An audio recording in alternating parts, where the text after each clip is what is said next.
Apple introduced the iPhone 19 years ago this year, the first model having become a collector's item. I came across this one many years ago, but without any replacement parts available, it's just sat in my repair pile for years, till today. Given just how obsolete they are, I can't swap out the back and antenna cover for a new one. Sure, you could find a donor phone, but there isn't many suitable. I stocked up with a few replacement displays years ago, so I've got that covered, but the back and antenna cover are a different story. Phone cases and screen protectors weren't really a thing in 2007 because no one needed a case for their Nokia 3310. So many of these first generation iPhones got pretty beat up. So watch as I repair the original housing, model and manufacture a new antenna cover, and fit a new display to this first generation iPhone to make it look almost like new. The phone presently works, but in addition to the rest of the damage, also has dark patches to the display. One of the last messages on this phone was from New Year's Day 2010, 16 years ago to the day when I filmed this. This phone has been dormant for 16 years, so let's give it a birthday and make it into a nice display piece. I'll get the iPhone shut down ready for disassembly. The opening procedure is vastly different to all iPhones that preceded it. There's no external screws. The antenna cover needs to be unclipped first to allow the removal of the rear panel. Mine was already damaged, so I didn't take any care in removing it. However, if you have one in good condition, you shouldn't remove it as I've done here. I've opened a few of these first generation iPhones, and what I can say is that you need the right tool if you want to have any chance of keeping the rear housing from getting bent out of shape.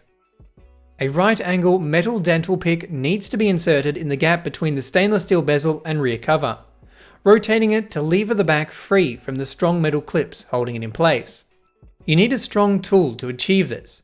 The specific tool I used here was one that came in a pack of soldering assistant tools. I have no idea how they'd be used to help you solder, but I've used them for all sorts of things. There's a cable below, so we can't just rip the back panel off. Now we can begin working on removing the logic board. You might be wondering where all the flex cables are. Don't worry, they're still there, but hidden underneath, which makes plugging them back in a bit of a challenge. The two outer cables are for the display, while the black flex is for the proximity sensor. At the back is the dock connector flex. Folding the logic board back, I can pry the battery free with the aid of some alcohol. You may have noticed the battery in this phone is soldered onto the logic board. This is the only iPhone model to do so. Before we can pry the display free, the bezel needs to come off. The first screw is just spinning in place. Thankfully, I was able to hold the stand off and unthread the screw. On the other side, I ran into a similar issue. This time, it just needed pressure to loosen.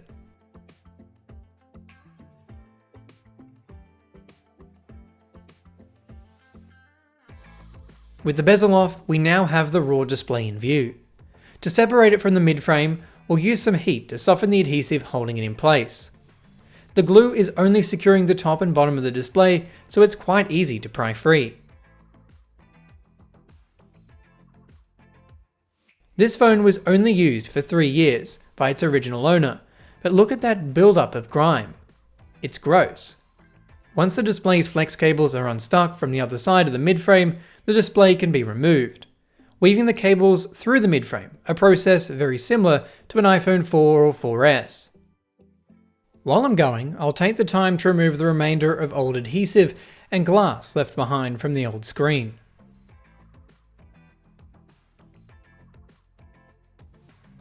I'll also clean off the grime that is built up around the charge port and home button while we have access to it. Alcohol can be used to help loosen the goo left behind from adhesive to give us a good surface to reapply the new.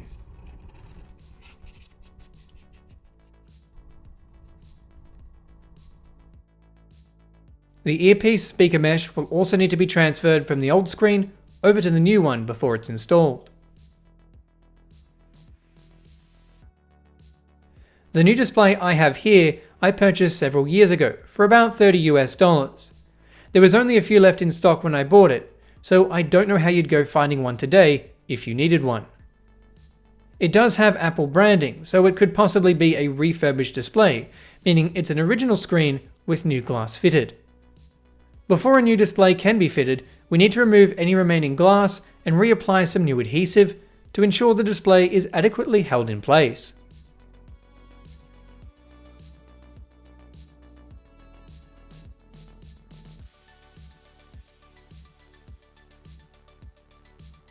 Once all the protective films are removed, the display can be fitted to the phone. Getting the cables through the midframe is a somewhat tedious process. As the cables are quite short, it's important they're pulled all the way through before the display is stuck down, to prevent any issues when we go to plug them in. There's still a lot of grime to clean off as we go if we want this phone to look as nice as possible and also be hygienic.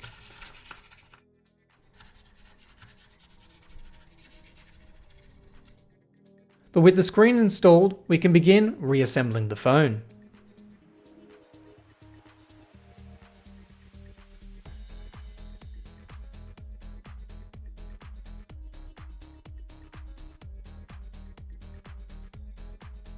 To be able to reinstall the logic board, we first need to free the charge port flex cable. This will allow for extra length, which we'll need to be able to plug the cable in. I'll connect all the cables related to the display first, as they're the most difficult to align and plug in. Then the charge port flex can be plugged in and its connector latched into place. With that, the logic board can be secured with its 3 Phillips screws before the camera is reinstalled and the 2 antenna cables are plugged in.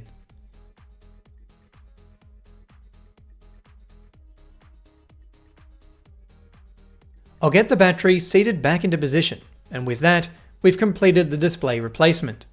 Flipping the phone over for a test, we can see it's somehow booted up mid-repair. Thankfully, this didn't cause any issues and the new display is working well. But with the front looking so nice, we can't just put that horrid, scuffed and pitted back panel back on. With no replacement options available, I'm going to have to restore the back panel we have. And I think I have the perfect solution. As this phone is a display piece and won't be exhibited to everyday wear, we don't have to worry too much about the new coating wearing off. It's just got to look as original as possible. I'll remove everything we can from the back panel. This includes the power and volume button flex cables, the Apple logo, and camera lens. I have to be very careful with the flex cable, as if I break it, it will be very difficult to find a replacement. The plastic buttons for the volume and mute are secured behind part of the frame and cannot be removed, so I'll have to mask them off using masking tape. I did this by first applying the masking tape and then cutting out their shapes with a knife.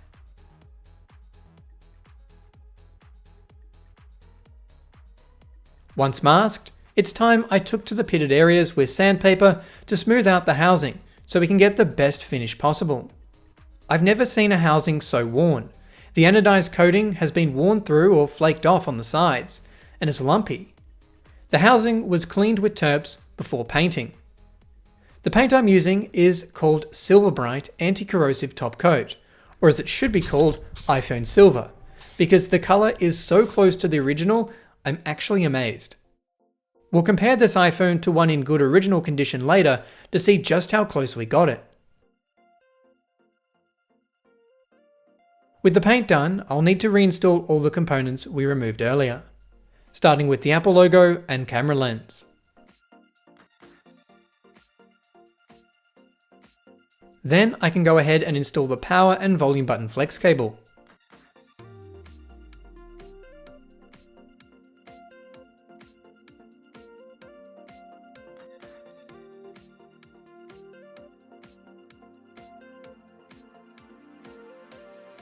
With that, I can give the internals of the iPhone a wipe down to remove any fingerprints and remaining grime before the rear panel is clipped into place.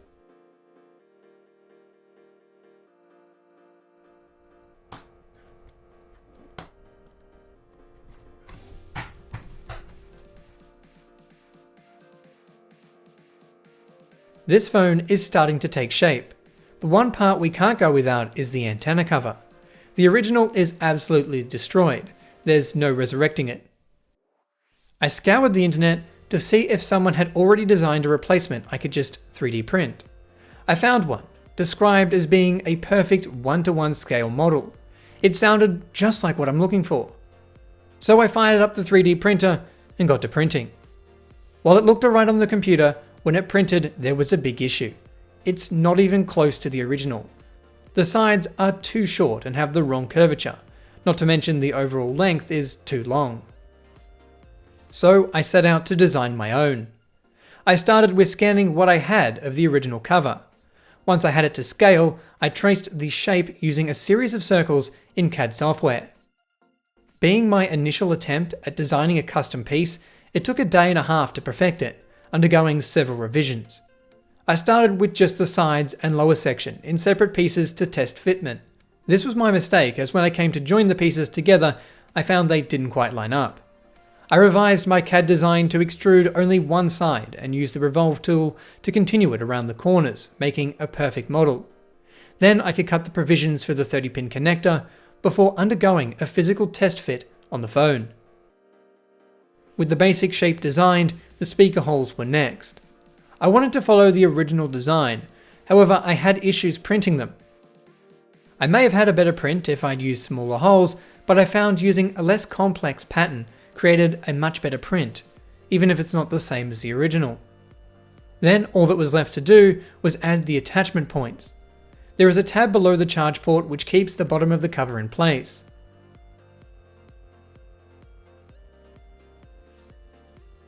Then the piece could be cut down to size.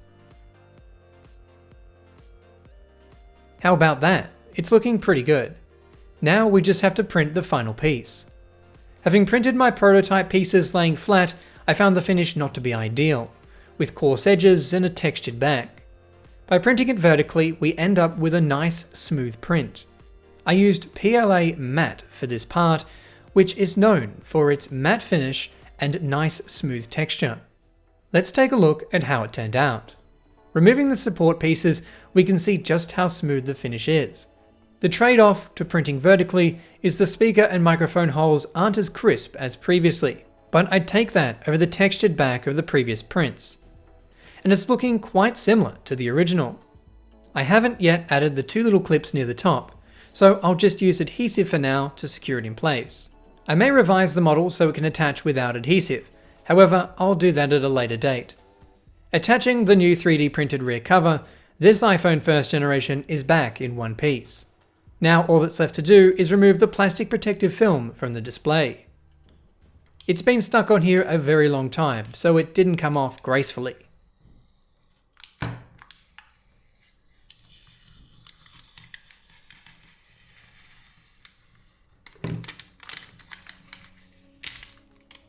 And we're done.